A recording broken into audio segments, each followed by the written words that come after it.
ጠርብዬ ፈርቼ ተውኩት። ወደ መሬትም ወርጄ እየተምዘገዘኩ ሰዎች የሚሄዱበትን አቅጣጫ ተመለከትኩ። ወደ ከተማው መግቢያ ያለች ረባዳ ውስጥ ገቡ። በመንገድም ዘውትር እሁድ ከአንድ ጓደኛዬ ጋር እየሄድን የምንጫወትበት ዋሻ ቢጤ ትዝ አለኝ። ጓደኛዬንም ላስታውሳት ህዝቡ ትዝ አለኝ። የአካባቢውም ዝምታ ባጎነበስኩበት ተንጫጫ። ገና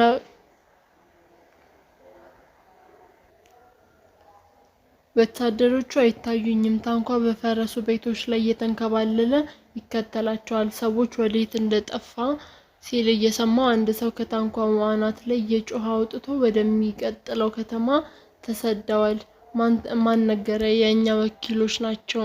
እዚያኛው ቤት ሂድና አነጋገር። በሶማሊኛ ነው የሚያወሩት። ወደ እኔ አቅጣጫ ሊመጣ የነበረው ታንክ በተቃራኒው በኩል መገስገስ ጀመረ። እንዳጎነበስኩኝ ፊቴን እጄ ላይ አድርጌ ወደ ውጭ በከባዱ ተነፈስኩኝ። በላይ አምባ መርጋ እማማ ዘውዴ አህመድ ውብሸት መሰለኝ። ቀና ብዬ አካባቢዬን አየሁ። ዘወትር የምትመጣው ፀሐይ ከአድማስ ብቅ ብላለች። እንደ ሁልጊዜውም ፀሐይ ልትመጣ ነው፣ ግን ለብዙ ጎደለች። ለአምባ፣ ለመርጋ፣ ለአደም፣ ለእኔም ጎደለች። ወደዚያ ትምህርት ቤት ህፃናት አይመጡም። የእማማ ዘውዴ እንቁላል ጥብስ፣ የፍየል ወተት ቁርስ የለም። የአምባ ጆግ አያረግም። እኔም አልስቅም። የሚያነክሱ አህዮችን በሞት ከተማው ተወሯል። አህመድ በርጪ አያደርግም። የበላይ የሮዝመሪ ሲጋራ ሽታ አፍንጬ ድረስ መጣ። በዚያ ሰቆቃ ውስጥ እንደ አሳፋሪ ሚስጥር ይሰማኛል። በላይ አምባ መርጋ እማማ ዘውዴ አህመድ እንዳልጎነበሱት ስቅስቅ ብዬ ማልቀስ እንደጀመርኩ ውሸት መሰለኝና ወዲያው አቆምኩኝ። ወደ ዋሻው ለመሄድ ፈራው። መሸሽ ጠላው። ሞትንም ፈራው። እየሄድኩኝ ከትምህርት ቤት ፍርስራሾች ወጣው። ዙሪያዬን አየው። ማንም የለም። ወታደሮቹም ወደ ወረዱበት አቅጣጫ ቆሜ አይኖቼን ወደ ሸጧ ውስጥ ለመግባት መሮጥ ጀመርኩ። ልትደርስ ስል ከኋላ የሰው ጩኸት፣ የተተኮሰ ድምጽ ሰማሁ። አንድ ጊዜ ብቻ ወደ ኋላ ዞር ብዬ አየሁ። በበስተግራ በሰልፍ ተያይዘው የሚመጡ ሌሎች ወታደሮች ከተማዋን በትንሹ ከጋረዳት የድንጋይ ኮረብታ ላይ ወደ እኔ አቅጣጫ እየሮጡ ነው። ጥይቶች እግሬ አካባቢ አፏጩ። ጠላቴ ዞረ።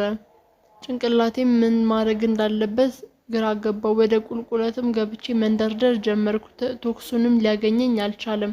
ወደ ዋሻው አቅጣጫ ሮጥኩኝ። ዋሻ ውስጥም ለመድረስ ወደ ቀኝ ጥፍ አልኩኝ። ቀጠሮ እንዳለን ሁሉ መግቢያ ቀዳዳ ተከፍቶ እንደምትጠብቀኝ ዋሻ ተወርብሬ ገባው። ገና ላይ መሬት እንደነካ ሮኬት ሳይሆን አይቀርም የዋሻው የላይኛውን ከንፈር መታው። በጭንቀት አይኖቼን ጨፍኜ ቆየው። ከወደኩበት ቀና አልኩኝ። ዋሻውን ጨለማለች። የአፈርና የድንጋይ ናዳ ተንከባሎ የዋሻውን መግቢያ እንደደነፋው ገባኝ። ድሮም የማውቃት ዋሻ አልመሰለችኝም። እኔም ውስጥ የጨለመብኝ። ምን ያህል ጊዜ ተኝቼ ወይም ራሴን ስቼ እንደነበር አላውቅም። እንደተኛው ሰባንን ቆየው። በመሃልም ራበኝ። ለምጄው የማላውቀው አይነት ረሃብ። የዋሻውንም ግድግዳ በበሳና በዳበሳ አጠናሁት። ጭንቅላቴም ተንተርሶ የነበረው አፈር ጥብቅ ያለ ጓል የሚያጎላ በበሩ አቅጣጫ መሆኑን ገምቼ በድፍን ወደ ዋሻው ውስጥ አፈሩን በእጄ መጎተት ጀመርኩኝ። ብዙም አፈር ወደ ዋሻው ውስጥ መሳብ አልነበረብኝም። ጣቶቼንም አመመኝ። በበረሃም የታጠፈውን ሆዴን ይቆርጠኝ ጀመር። ተጣጥፌ እንደተኛውን ፊቴን ጭኜ ወደ ደገፍ ለረጅም ጊዜ ቆየው። ጉስማዬ የእናቴ ስም ነው። ቅጽል ስሟ ሆኖ ግን የመታወቂያ ስሟ ነበር። የመጀመሪያም የልጅነቷ አካባቢ ስለምትፈራው እናቷ ቤት እንግዳ በመጣ ቁጥር እየሮጠች ሄዳ እናቷ ጉያ ውትፍ ጉምስል ልትል ነበር። ጉምሳዬም አሏት። አባቷም አሰፋ ይባላሉ። እኔም ተስፋዬ እለዋለሁ። ተስፋዬ አሰፋ እድሜ 26 ወይም 25 ነው። እርግጠኛ አይደለሁም። ረጅም ነህ ይሉኛል። አይመስለኝም። ጭንቅላቴን ጨብጦ ስለምትስተካከል ሎጋ እመስላለሁ ይሁን እንጃ። እኔስ አጭር ነኝ። ቆንጆ ነህ ይሉኛል። አይደለሁም። በበረሃ ውስጥ ሌሎች ሴቶችንና አይናቸውን ጋርዷቸው ከፍየሎች ጋር አወዳድረውም ካልጮኸ በስተቀር አስቀያሚ ነኝ። አፍንጫዬ ውስጥ በዚህና በእጆች የምገላብጠው የድንጋይ ጓል ይመስል የተጠራቀመብኝ ሸካራ በጣም ትልቅ ብሩህ አእምሮ አለህ ይሉኛል። የለኝም። መንደር ውስጥም የሚንከራተቱ እብዶችና የወር ትንኞች ትንሽ ስለምሻል ይሆን ከዝንጀሮ ቆንጆውን መርጠው እነዚህ የበረሃ ከተማን ለማስተማር ከመጣ 3 ዓመት አለፈኝ። የቲያትርም ቡድን አባል ነበርኩኝ። መለስተኛ ሁለተኛ ደረጃ ትምህርት ቤትም እያለሁ በየከተማዎቹ እየዞርኩኝ ቲያትርና ሙዚቃን አሳይ ነበር። እናም ብቅ ብለን ቲያትር የምናሳየው ህዝብ ለሚቀጥሉት 15 ቀናት ነጋ ጠባ በልምምድ የሚያወራውን ትቶ ያቺ ሰላይ እሳት ልጅ እያለ ያወራል። ከአብዮቱ በኋላም ተበታትነን እያንዳንዱ ወጣት የራሱን እምነት እንደያዘ ተሰወረ። የሙዚቃ ቡድን መሳሪያችንም የነበረው ዕቃዎች በሙሉ ሸጦ ለመነገድ ሲዳማ ወረዳ ውስጥ ገባ። ብዙም የጥበብ ቡድን መፍረሱን ቅሬታ አላሳድርም። አይመለከተኝም። ወይም የተገናኘንበት የልብ አንጠልጣይነት እንደ ጨዋታ ይሁን አብዱላሂ ውስጥ ገብቷል ሲባል እሰማ ነበር።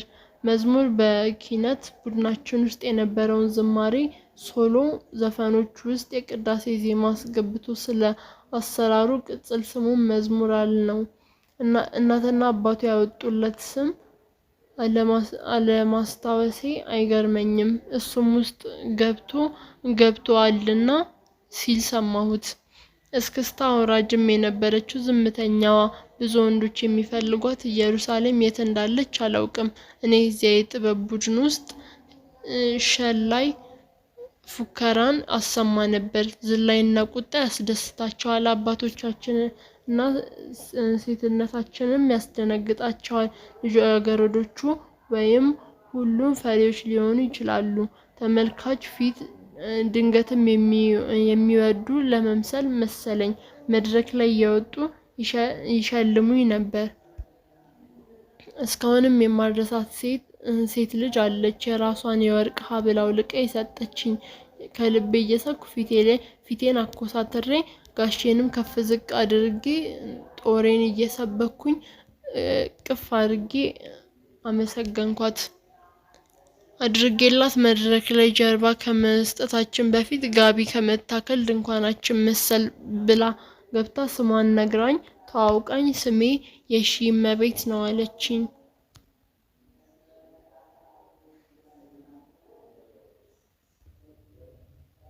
እስከዛሬ ምኗም አይገባኝም። እኔ የምፎክረው ዝነኛ ለመሆን ነበር። ባላንጣ በሌለበት ደግሞ ማቅራራቱም ይቀራል። ጦር የሚሰብቀው ባዶ አየር ላይ ነው። በዚያ ላይ የሺ እመቤት ከመሰሉ ቆንጆ ልጃገረዶች ጋር መተዋወቅ አለ። አሁን ዛሬ ግን አንደኛዋ ስንኝ ዋሻ ወጥቼ ማንቧረቁ አቃተኝ። የሺ እመቤት የሰጠችኝ የወርቅ ሐብል አስተማሪ የነበርኩ ጊዜ ገንዘብ ቸግሮኝ ይሆን ለቅብጠት ሸጬ በልቼዋለሁ። እነዚያ ደፋር ፖለቲከኛ የሆኑ ጓደኞቼ ይዋጉ ይሆን? የሺ እመቤት ጀግና ፎካሪ ሸላይ መሆን የምትችል መስሏት ይሆን? የጀግና ምስል ፈጥሮባት ብቻ ለራሷ ፈሪነት ማጽደቅም ለሺ እመቤትም ብቻ የደረሰላት ጣጣ ወይም ዕዳ ነው። ልጅ ነበርኩኝ። ከርሞ እንደ ዛሬው አይነት ገጭጓ ነገር ሲመለከተኝ በሺ እመቤት ዕዳ ብቻ የምገልጸው ጠቢብ ቢጤ ሳልሆን አልቀረሁም። ቢረባም ባይረባም እንደ ጓደኞቼ የሚመሳሰሉ ሌላ ሰዎችን ፈልጌ አልተሰበሰብኩምና የሀገር ውስጥ ጠላትም ይሁን የውጭ ጠላት አልወጋሁም። ድሮ መድረስ የሚገባኝን ንትርክ እዚህ ቀውጢ ውስጥ ሆኜ ማብሰልሰሉ ራሴን አስገርሞኛል። እነዚያን ሀረር ከተማ እንኳን ረባም አልረባም ፍልስፍናውም ሲጠና እኔም ከወረዳ ከተማ እየመጣሁ የሺህ እመቤትን ሀብል እየሸጥኩ ወይም ጠጅና ኬኔቶ እየጠጣሁ ነበር።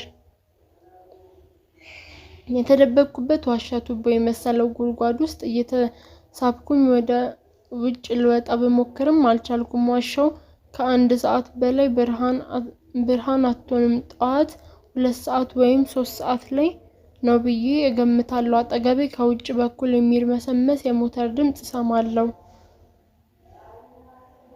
የምትቀርበውንና የምትርቀውን አስተማሪ ጓደኛዬን አህመድን የት ደርሶ ይሆን? አዎ፣ እኔ ልጆቹን ለማስጠናት ሲሄድ እሱ ከሴት ጓደኛው ጋር ለጫት አንጥፎ እቤታቸው ቀርቶ ነበር። የሶማሌ ወታደር ራቁታቸውን ቢይዟቸው እንኳን ምንም አይመስላቸውም። በሲኒማ ያየኋቸውና የተማርኳቸው ሰዎች የሚያቃስቱበት መንገድ ተራ በተራ ትዝ አሉኝ። ጓደኞቼም በሶማሌኛ ታድነው ይሁን ሚስጥር የሚያውቀው ሰው ይህችን ደብዳቤ ቢያገኛት እረዳለሁ። ስሜ አደባባይ ተነስቶ ማን ሞተም ማን ይባላል? እሱ ፎካሪው ፈሪ ነኝ ብሎ ሞተ። ፈሪ ነው እሱ እንዲሉ። ታሪክን ለጀግኖች ብቻ ማን እንደሰጣቸው ባላቅም ለእንደኔ አይነቱ ምኞቱን በልቡና በድርጊቱ በማይኖረው ፈሪ ታሪክ የለውም። ፈሪ ነኝ ብሎ ለማመን አለ። እንደኔ ደብዳቤ ባይጽፍም መሐላ ባይኖረውም ወይም በአንደበቱ የተረሳ ማውራት የሚሳነው ወይም ማውራት መፈለግ የማይፈልገውን ወይም የማይሆንለትን መንፈስ ቀዝቃዛ ፈሪ ይኖራል። ወይም ከነጉልበተኛው የወገን በበዛም ሳር ፈሪነቱን የደበቀ ይኖራል። ፈሪ ብዙ ቴክኒኮች አሉት። መሰል ጭንብሎችንም አውልቆ በመሃላችን የሚርመሰመስ ከቀዝቃዛ ይልቅ እንደኔ አይነቱን ትንሽ የነደደ ፈሪ መሆን ይሻላል ይመስለኛል። ይህችን መገለጫዬን በድብቅ ይዤ እጄን በድብቅ 7ኛው ወረቀት ላይ አሳረፍኩኝ። ድካሙን በጣም በርትቶብኛል። ስንተኛ ቀን መሆኑን ቢምታታብኝም አራት ጊዜ አንቀላፍቼ አስፈሪ ቅዠቶች ቀስቅሰውኛል።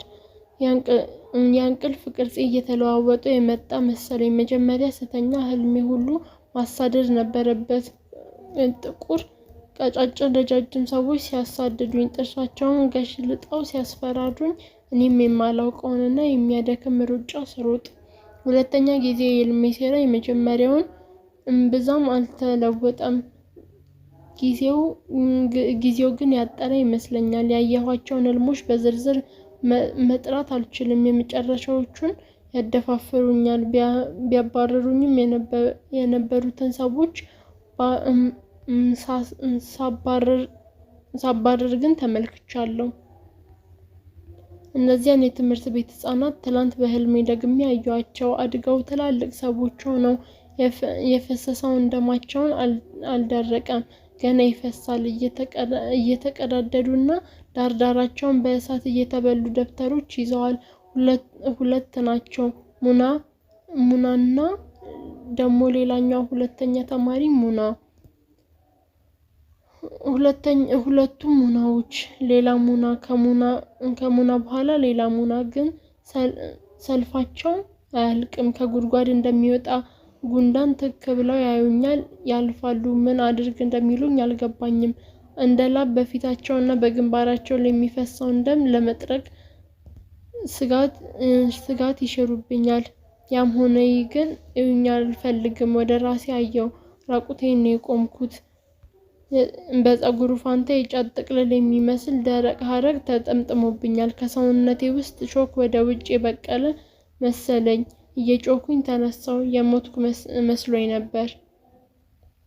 ወታደሮቹም ከጉድጓዱ የሚወጣ ድምፅ ሰምተው ነው መሰለኝ ወደ ዋሻው መጥተው ተኮሱ። መግባት የፈሩትም ብዙ እየተደበላለቀ ሰው ያለበት መስሏቸው ይሁን ሲንጫጫም መውጣታቸው አይቀርም በሚል ግምት እየጠበቁኝ ይሆናል ብዬ ገመትኩኝ። መጽሐፌንም እርሳሴን አጥብቄ መያዜን አልቻልኩም። ወደ ውጭም በወጣም ሶማሌዎች ለእኔ እንደሚያገኙት ነገር የለም ወይም የሚኖሩት መስሏቸው ሊሰቅሉኝ ሁሉ ይችላሉ። ከሌላ ታዲያ ለምን ተደብቀ ትኖራለህ ቢሉኝስ ፈርቼ በመልስላቸው ምን እላለሁ? የሚሸሸው ሰው ሁሉ አቅም አጥሮት ሳይሆን ፈርቶ ነው ለማለት ይበልጥ አቅም አጣው። አልወጣም ከዚህ ቦታ አልወጣም ብዬ ለራሴ መለስኩኝ። ግን በዚህ ሁኔታ መቀጠል እንደማልችል አውቀዋለሁ። ይችን ደብዳቤ ግን አደራ ጠብቁልኝ ብዬ ብልክላቸው ደስ ይለኛል። የተበላሸ ሰው የጻፉትን ስነካ ጠብቆ የደም እንጥብጣቢ ነበረው። ከዚያም ማምለጥ ትቼ ሳልፈው ፈሪነቴን እንደ ቅጣት ኢትዮጵያዊ አተላ በቦምብ ተሸክሜ ባደርሰውስ እንደ አተላው ወይም በዚያው ኑዛዜን ፈሪዎች ስለማጋጥም አንድ ቀንም በህይወት እንዳልቆይ ነበር እስትንፋሱ የሚሆነኝ። የታላቅ አጎቴ ድፍረት የቤቱ በር ደፍ ቢደርስ እንኳን እያለቀሰ ይቆማል።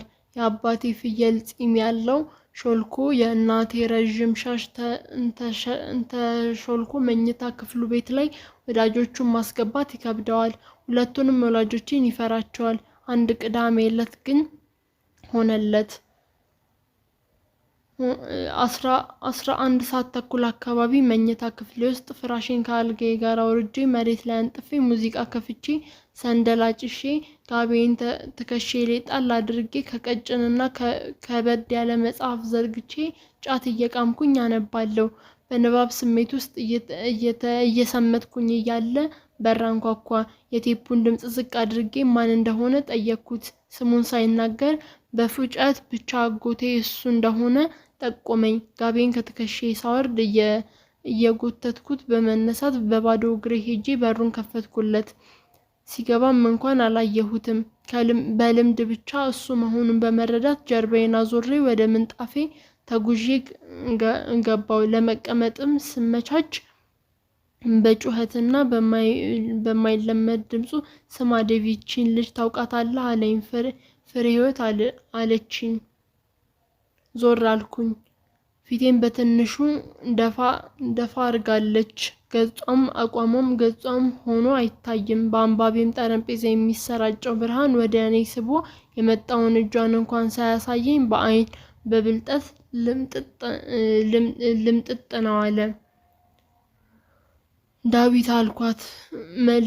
መለስ ብዬም ካየኋት በኋላ እኔ መብራት አታበራም እንዴ ጨለማ ውስጥ እንደ እብድ ፍሬ መጣው እሺ አጫውታት ብሎ ወጣ። በተከፈተው በር አጎቴና ያመጣት ሴት እሽኮኮ ብላ ያስገቡትን ቀዝቃዛ አየር እንደ ማህፀን ትሞቅ የነበረችዋ ክፍሌ ውስጥ ተንጠባጥቦ በስተግራ በኩል ፍሬ የተባለችው ልጅ ጭኗን በዙሪያዬ ተቀምጣለች። ስብሰባ እንዲደረግለት በረጅም ጠረጴዛ ውስጥ የተቀመጠን እንመስላለን። ደብዛዛ ብርሃን ካለበት አቅጣጫ የፍሬህይወት አንድ እጅ ወደፊቷም እየተተለተለ ሲያልፍ የራሱ ነፃነት እንዳለው ሁሉ አንድ ነገር ብልጭ አለ። ደቃቃ ነገር የፈለቀቀው ይመስል ቀለበት፣ የወርቅ፣ የብር ወይም የሌላ ነገር ብረታ ብረት። አንድ ጣቷን ቅጣት ነቷት ይሁን በጣም ከሌላው የተለየ ነው። ለራሴም ፈገግ በማለት ሲታወቀኝ በልቤ ምን ያስቀሃል ትለኝ ይሆን እያልኩኝ ስጠራጠር ቆየው። ለዚህም ድርጊቴ የወንጀለኝነት ስሜት ተሰምቶኝ ምን ልናገር ብዬ ሳስብ የመጣልኝ ቃል ተጫዋች የሚል ነበር። ተጫዋች ብዬ ልናገር ስል አሁንም በግራ ዓይኔ ጥግ እጇን ከአፏ ተምዘግዝጎ ወርዶ ጭኗ ላይ ሲያሳርፍ ታየኝ። ቀደም ሲል ብልጭ ያለው ጌጥ ይሁን እርጥበት ነገር ባለመኖሩ አይኔ ይሁን አልኩኝ። እንግዳዋን ለመርሳት እና ማንበቤን ለመቀጠል ሙከራ ሳደርግ ያጎቴ መኝታ ክፍል ጣውላ በር ከውጭ ሲከፈት ተሰማኝ። አሁን እማማ ብትመጣስ አልኩኝ በሐሳቤ። ያነበብኩትን የመሰለኝን አንድ ገጽ ስገልጥ የሚንጠራራ የፍየል ሕይወት አንድ እግር የተቀመጥኩበትን ፍራሽ በቀስታ ነክቶት ቆመ። ቀጥ አድርጌ በአይኖቼ ጥግ አየሁት። ተረከሱን ረጅም የሆነ ነጭ ጫማ አድርጋለች። አይኖቼን በቀስታ ወደ ላይ እንሰደድኩኝ። የሚመቸውን ከመጽሐፍ ገጽ አናት ላይ ወደ መስመር የሚነበበውን በምስል ቀስ እያልኩኝ ደረጃ በደረጃ ላይ ስወጣ ያደረገችውን ጫማ ካልሲና ጉልበቷ ላይ ሲደርስ አቆመና ቀሚሱ ጠርዝ ላይ በፍቅር የተብለጨለጨ ነጭ የውስጥ ልብስ አየው። በመደናገጥም አይኖቼ በትክክል ወደ መጽሐፉ መለስኩ። ብትቆም ምን ይመስላሉ? ከጫማዎቿ ጋር በሐሳቤ ስልት ሞከርኩኝ። የዘረጋችውን እግሯን ሰበሰበችና በኃይል ወደ ውጭ ተነፈሰች። ከእግሯን በላይ ያለውን ገላዋን ለማየት ጓጓሁ። ማንበብ ተቀምጬም እንዳልተመቸኝ በማስመሰል በመነቃቃት ተስተካከልኩኝ። የጎሪጥና ደብዘዝ ባለው ብርሃን ውስጥ የሚነቃቃውን ምስሏን አይኖቼ ላይ ጣልኩኝ። ትንፋሽም ለትንሽ ጊዜ እጥር አለና የተለመደውን እርምጃውን ቀጠለ። ታላላቆች ነበሩኝ አሉት። የለበሰችውንም ስስ ልብስ እንዳየው በታላቅ ግርምት ወደኩኝ። በታላቅ ልምምጥና ማባበል እንደተያዝኩ አይነት የሚያብጠለጥሉ የደረቷ ላይ የተቀመጡትን ሀብሎች ተመለከትኩኝ። ቦርሷን ከጠረጴዛ ላይ አንስታ ከፈተችው። ጆሮዬ ቀጥ ብሎ ያዳምጠዋል። ቆሻሻ ከአፍንጫዋ ወጣች። ፊቷንም ማየት ፈለግኩ። ቀና ለማለት በአእምሮዬ ምክንያቶችን ማብሰልሰል ጀመርኩ። ታዲያስ ብላት፣ ድሮ ይታውቃታል። ስምሽ ማን ነው? ስምሽስ ማን አልሽኝ ልላት ነው። እሱም አይሆንም፣ ሌላ ሀሳብ ፈልግ። አጎትህ ቅድም ነግሮ ነበር ይለኛል ጭንቅላቴ። ከአጎቴ ጋር ከተዋወቃችሁ ቆያችሁ ብላትስ? አዎ ወይም አይደለም ነው የምትለው። ግን እሱ ይሻላል። ተጫዎች ብልስ? ምን ነው ጅሉ የተባለ ምንባት ደግምስ እያለ ከአይምሮዬ ጋር ብዙ ሳብሰለስል ቆየ። በዚች ሀሳብ ንትርክ ረጅም ጊዜ ያሳለፍኩኝ መስሎኝ ከፈረጠጥኩኝ በኋላ ቶሎ ብዬ ምንም አይነት ትዕይንት ወደሌለው ፍራሽ አጎነበስኩ። የአጎቴ ፉጨት ከመኝታ ቤቱ አለመድረሱ አለውበት ድረስ ይሰማል። ሁል ጊዜ የሚያፋጭበት ዜማ አላት። ጠዋት ከአልጋው ሲነሳ ፊቱን ሲታጠብ ቢጃማውን እያወለቀ ሲቀይርም ያፋጫል። ከእናቴ ጋር ተኮራርፎ እጁን ኪስ ውስጥ ከቶ ወደ ውጭ እያወጣም ያፋጫል። በእልህ ተኮራርፎ ቆይተውም ቢረታም ባይረታም ያፋጫል። እማዬ አንቺ ልጅ እማዬ፣ ፍርሃት ካለሁበት ቦታ ካላስደነገጠኝ ዜማው ውስጥ መንሾካሾኪን እንዳዳመጥኩ ቆጥረዋለሁ። የልጅነት የአንድ እግሯን ጣቶቿ ይነቃቃሉ። ሆኖም ላብም ይሁን እግሯን ጣቶቿን ታንቀሳቅሳለች። በልቧ ከፈራ አንሶላ ጫፍ ማነቃቃቴ መነሻ በማድረግ ቀና ብላ አየችኝ።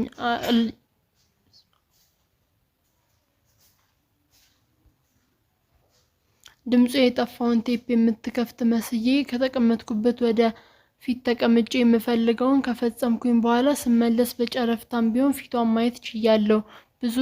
ብዙ ተመተምኩ።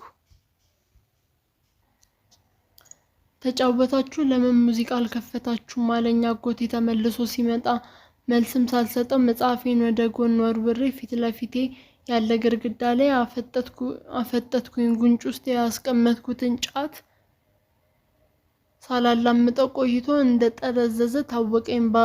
ባመልካች ጣቴ ከጉንጬ ከመንጋጌ መሃል ፈልቅቄ አውጥቼ ክፍሌ እስኪደነቁር ድረስ ማላመጥ ጀመርኩኝ። ምንም ማሰብ እንደጀመርኩኝ አላውቅም። ቀጥሎ ግን የፍሬዎት የተጎረደ ጭንቀቴን ያስተማርኩት ትዝታ ከአይምሮዬ ጀርባ ገላዎቿን ለብቻቸው መጡ። ነጫጭ ጫማ ያደረጉ እግሮች ለብቻቸው ምንም አካል ሳይሸከሙ እየተራመዱ መጥተው ፊት ለፊቴ ቆሙ። ከሌላ አቅጣጫ የለበሰችው ቀሚስ ከባህር እንደወጣ ሁሉ ብቻውን ውል እያለ መጥቶ እግሮቿ ላይ ተንሰፍስፎ ቆመ። ሸሚዙም ለብሳ እንደነበር ባልና ሚስት እርግቦችን ከሰማይ ወርደው እየተንሳፈፉ ጉርድ ቀሚስ ላይ ቆሙ። ምስሉም እንዞረና ከኋላ ረጅም ፀጉር በቀለበት። ጥቁር የሚጠዘጥዝ ኮንዲሽነር የጠባ የመሰሉ ቀይ ፕላስቲክ የመሰሉ ረጃጅም ፀጉሮች ይታያሉ። የአይኖቿም ክዳኖች በጣም የመጨፈንና የህሊናና የፍሬዎትን የፊት ገጽታቸውን ልፈጥር ፈለግኩ። ጠየም ያለ ረጅም አፍንጫ፣ ትንንሽ አይኖች፣ ስስ ከንፈሮች፣ እንቁላል ፊት ቅርጽ። ይህንን ግምት ያሁኑን ረሳሁት። አጭር ደፍጠጥ ያለ አፍንጫ፣ ሞላ ያሉ ከንፈሮች፣ አራት ማዕዘን ቅርጽ ፊት ይህንን ግምት ያሁኑን ረሳሁት። አጭር ደፍጣጣ አፍንጫ፣ ሞላ ሞላ ያሉ ከንፈሮች። ለራሴ ደገምኩት። ብዙ አይነት ፊቶችን በአይምሮዬ ውስጥ ሲኒማ የትዕይንት ገመድ እየተተረጎሙ አለፉ። መብራት አብርቼ በጋቢ ተከናንቤ በጀርባዬ ተኛው። ባዶ አየር ውስጥ አፍንጫዬን ጥቂት እንደቆየው የአጎቴ ስም ከመኝታ ክፍሉ የሚያምረኝ ሁኔታ ተደጋግሞ ሲጠራ ሰማሁት። የማላመልጠውን ጫት አሽቀንጥሬ ተፍቼ ጋቢዬ ውስጥ ማሟሸቱን ጀመርኩ። ማማዬ ምናምን እያለ ይጣራል። ግጥሞቹም ጠፉብኝ። አዝማቹንም አላውቀውም ነበር።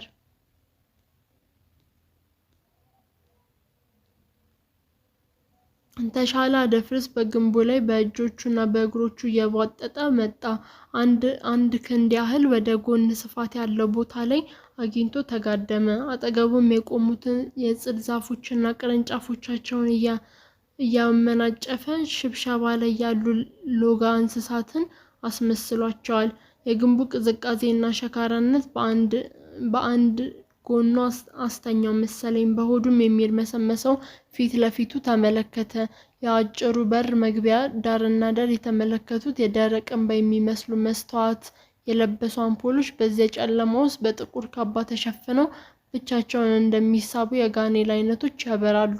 ከመፍራትም የተነሳ ሙቅ ፈሳሽ ከልቡ ስር ወደ ሆድ ዕቃው በቀጭኑ የሚንጠባጠብ መሰለው።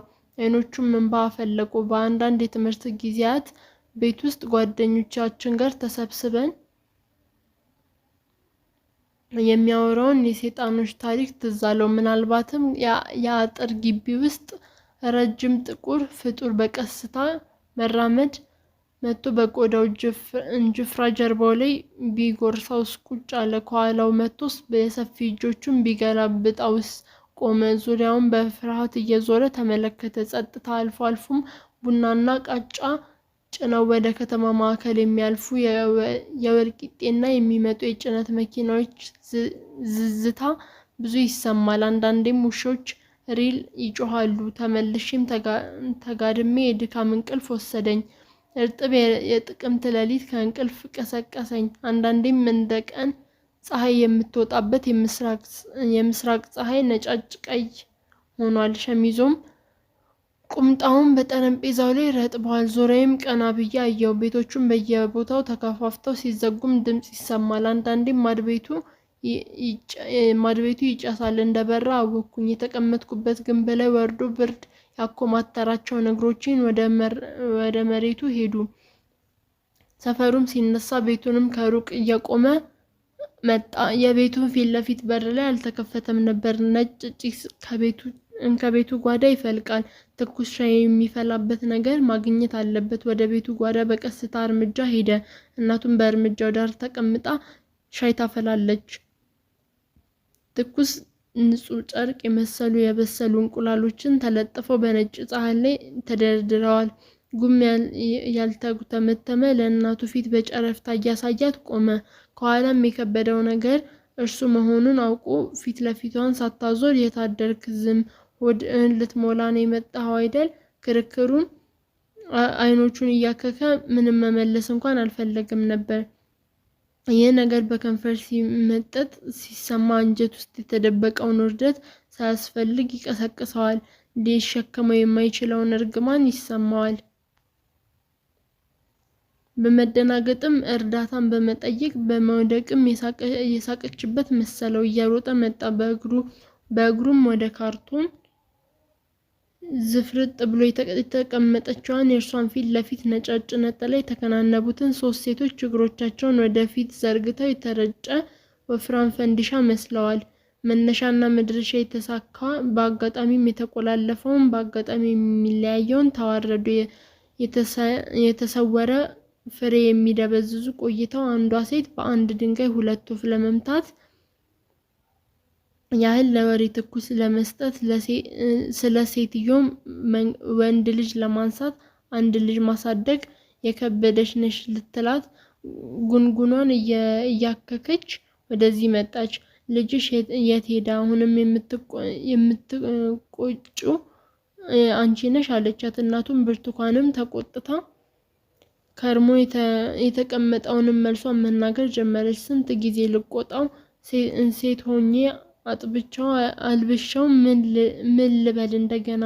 አሁን አባት ደብዳቤ ነው ያሳደግኩት ብል ማን ያምናል? ትምህርት ቤት ለመሆኑ ይሄዳል።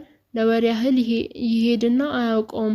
እኔ እምልሽ አንድ ቀን ለቅሶ ላይ አግኝቼው ጋሻ አሰፋ ያሉኝን ነግሬሻለሁ፣ ሰምቻለሁ። ባክሽ ተሻለ ሰረቀ ቢሉ እኔ አልጠራጠርም። አሁን የሚበላ አጥቶ ነው። ምን አደረገ አሉ ሌላኛዋ ሴት ወፍራም ጣቶቿ መሃል ጥንግ ካለችው ሲኒ እርጥብ ፊት የመሳሰሉ በከንፈሮቿ የሚፋጅ ቡና እየሳቡ።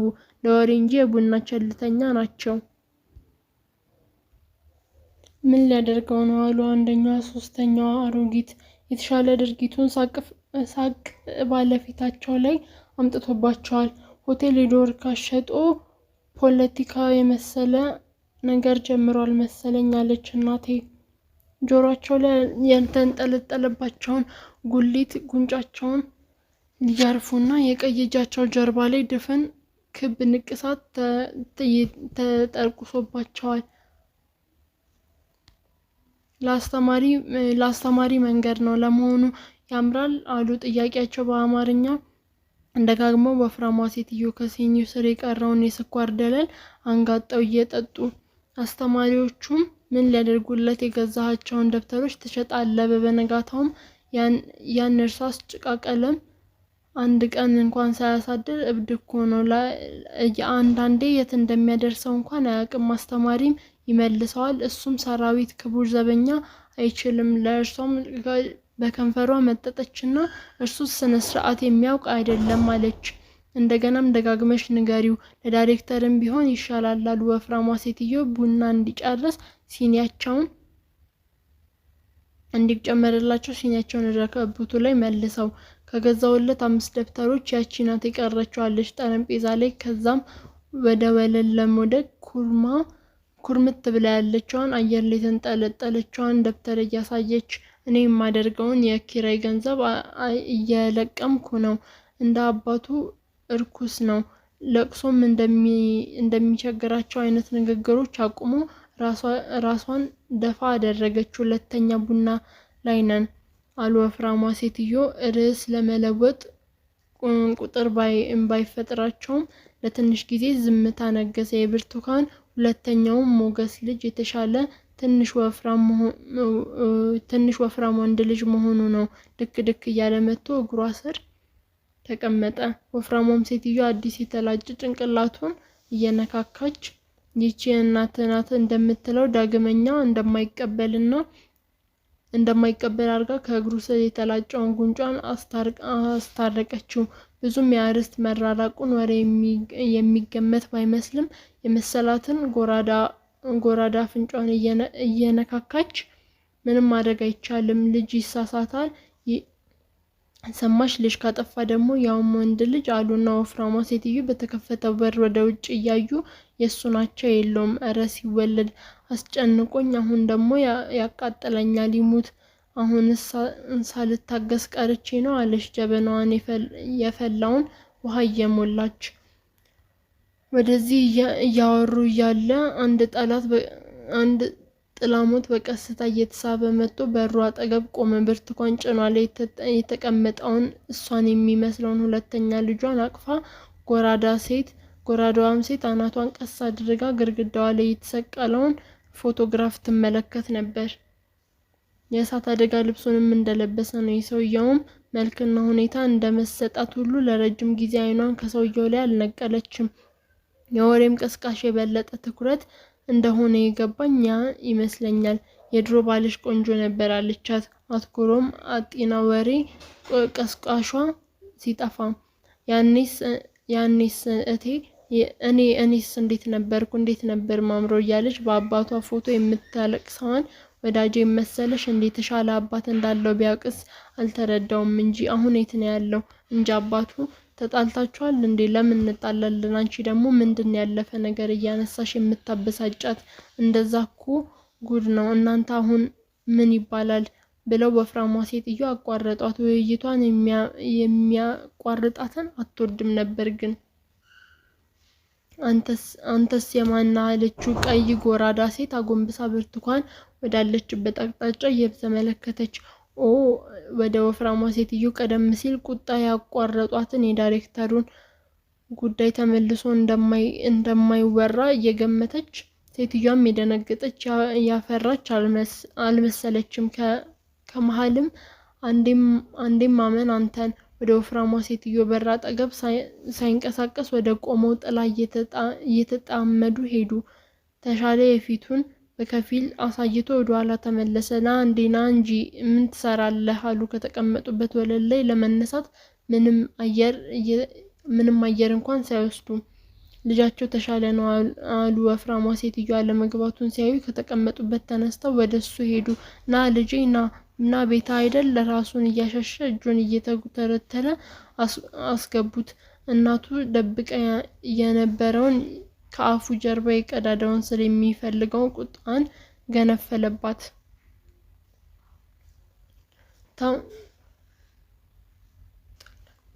የጠፋ የታደርክ ዛሬ ደግሞ የሚበላ ነገር ፍለጋን የመጣው አሉ ብርቱካን። ተው እንጂ አንቺ እንደዚህ አይባልም ህፃን ነሽ እንዴ?